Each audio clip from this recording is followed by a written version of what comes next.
On a fog-covered hill in the town of Black Hollow stood an ancient, crumbling manor known to locals as the Whispering House. For decades, it had been abandoned, left to decay as the ivy climbed its walls and the windows became blackened with dirt. Tales of the house's dark past spread through town, strange disappearances, mysterious deaths, and eerie sounds that could be heard echoing through the valley at night. No one dared go near it until a group of 4 thrill-seeking friends, always eager for adventure, decided to explore the mansion for themselves. Sarah, Ethan, Jamie, and Claire, armed with flashlights and a camera, were determined to uncover the truth behind the legends. The plan was simple: spend one night inside the house and record everything. They arrived just as the last light of day faded into the horizon, casting an eerie glow over the manor. The gate creaked as they pushed it open, stepping onto the overgrown path leading to the front door. Despite the summer heat, the air grew colder with every step. Sarah shivered, her flashlight trembling in her hand. Inside, the house felt even worse. The thick, dusty air was stifling, and the silence was so profound it seemed to press in on them. Their footsteps echoed loudly as they moved through the grand, decaying halls. Spiderwebs hung like curtains, and broken furniture was strewn across the floor. The walls were adorned with old portraits, their eyes seemingly following the group as they passed. Ethan laughed nervously. "It's just a house, right? Nothing to be scared of." Suddenly, a low whisper echoed from the darkness ahead. The group froze. "Did you hear that?" Claire whispered, her eyes wide. Another whisper, louder this time, but unintelligible. The sound seemed to come from the walls themselves, like the house was breathing, speaking. Jamie, the most skeptical of the group, moved ahead, shining his light down the long corridor. "It's just the wind," he muttered. But it wasn't the wind. As they ventured deeper, the atmosphere grew heavier, more oppressive. They reached a room at the back of the manor, the dining room, judging by the long, decaying table and shattered chandelier hanging above. The temperature dropped suddenly, and Sarah gasped as her breath became visible in the air. "There's something here," she whispered, backing up against the wall. "We shouldn't be here." Ethan shook his head. "We've come this far. Let's keep going." Then the whispers returned, louder, clearer. This time, they could make out the words, "Get out. Leave." Panic surged through the group, but Ethan refused to back down. "It's just the house playing tricks on us," he insisted, though his voice quivered. "Let's split up and cover more ground. We'll meet back here in an hour." Reluctantly, they agreed, each heading in different directions. As the clock's final chime echoed through the hollow halls of Black Hollow Manor, the house seemed to awaken, as if the very structure itself was sentient. The walls groaned, shifting and expanding, while unseen forces stirred in the darkness. The 4 friends, now reunited, stood in a small, candlelit room they didn't recognize, a room that shouldn't have existed in the house's original layout. Ethan, his voice shaky, whispered, "We have to find a way out. This isn't a game anymore." Sarah, still trembling from her encounter with the unseen entity that had dragged her through the corridors, nodded but said nothing.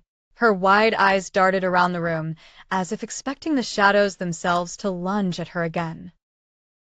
Claire, who had barely escaped the attic with the ghostly child's touch still cold on her shoulder, kept glancing over her back, convinced she could still hear the child's laughter somewhere behind her. And Jamie, usually the brave one, now stood silent, eyes glazed with fear after his disorienting journey through the maze-like halls. "Where are we?" Claire's voice was barely above a whisper. Ethan shined his flashlight across the walls. The room was filled with strange symbols, carved into the wood, and there were mirrors on every wall, old and cracked. As his light passed over the mirrors, they flickered unnaturally, reflecting not just the room but ghostly figures that stood behind them. Yet when the friends turned around, there was nothing, only empty space. Suddenly, the door slammed shut behind them, locking with an echoing clang. They rushed to the door, pulling, pushing, and slamming against it, but it wouldn't budge. "We're trapped," Jamie muttered, pacing back and forth, his voice strained with panic. Sarah approached one of the mirrors, peering into it, her reflection distorted and twisted. "There's something wrong with these," she whispered. "They're showing us things that aren't there." As she stared deeper into the glass, the reflection of a tall, shadowy figure appeared behind her. Its face was featureless, just a dark void, but its presence felt suffocating, malevolent. Before she could scream, a hand reached out of the mirror, its fingers long and bony, grabbing her wrist with a vice-like grip. She yanked her arm back, stumbling away as the figure retreated into the mirror, vanishing like smoke. "Did you see that?" she cried, clutching her wrist. The skin where the figure had touched her was icy cold, and bruises were already forming in the shape of the hand. Ethan nodded, his voice low. "We're not alone in here." Jamie, still pacing, turned toward another mirror. "Look, we're getting out of here. We just need to stay calm." "There's got to be a way." His words were cut off as the mirror nearest to him suddenly shattered, the glass exploding outward with violent force. He shielded his face, but when he lowered his arm, the room had changed again. The walls were no longer wooden but made of cold, black stone. The air was thick with the smell of damp earth and decay. The symbols on the walls now glowed faintly, pulsing as if alive. The mirrors that once reflected their distorted images were gone, replaced by narrow, slitted windows through which the night sky was visible, except the stars were wrong. These stars were not the comforting, familiar constellations they had grown up with. Instead, they were strange, twisted patterns that seemed to shift and move, as if alive. "It's like we've been transported somewhere," Claire whispered. "But where?" Ethan moved toward the windows, peering out into the unnatural sky. In the distance, he could see shapes moving, large, hulking figures that didn't resemble anything human. Shadows stretched unnaturally long as they moved closer to the house, creeping across the landscape. "We need to get out of here before they get inside," he said, his voice barely holding steady. The air inside Black Hollow Manor seemed to grow colder with each step Ethan and Sarah took. The symbols on the walls glowed faintly, casting an eerie red light on their path. As they ventured deeper into the house, an oppressive silence fell over them, broken only by the soft creak of the wooden floorboards beneath their feet. They entered a vast, decaying library, where towering bookshelves lined the walls, filled with ancient, dust-covered tomes. A grand fireplace, long cold and abandoned, loomed at the far end of the room. Above it, a cracked mirror reflected the faint glow of their flashlights in strange, distorted patterns. Ethan's eyes were drawn to the mirror. As he stepped closer, the reflection shifted, not his own, but a twisted, ghostly figure.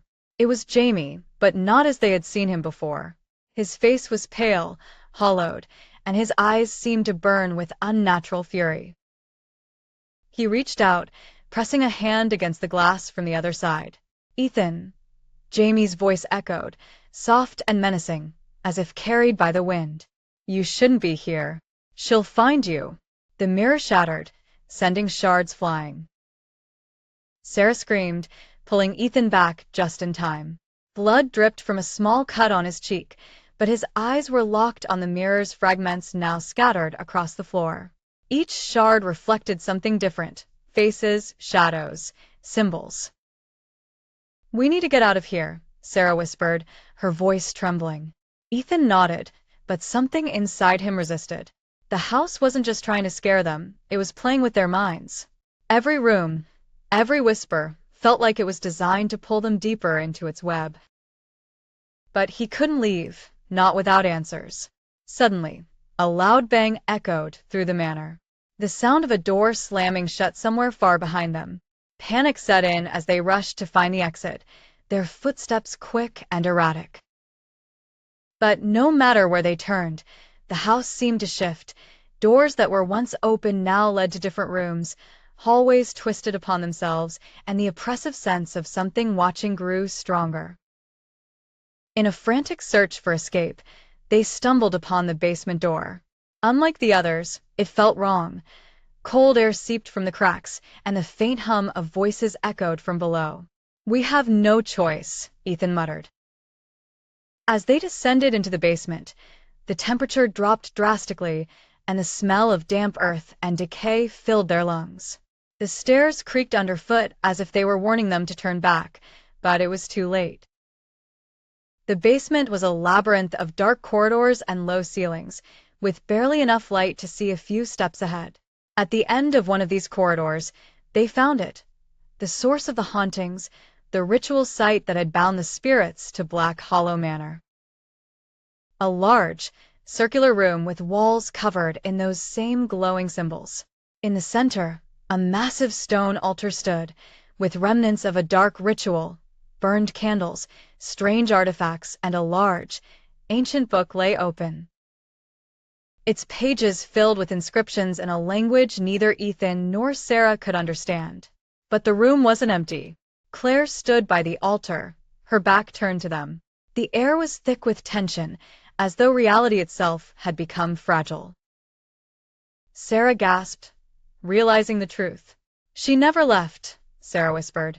"She's been here all along." Claire slowly turned to face them, her expression empty and cold. Her once warm eyes were now hollow, like the others they had seen. Trapped in the manor's grasp, but her lips moved, forming words that seemed not her own. "You shouldn't have come. Now you're part of it." Before they could react, the ground beneath them began to tremble. The symbols on the walls flared to life.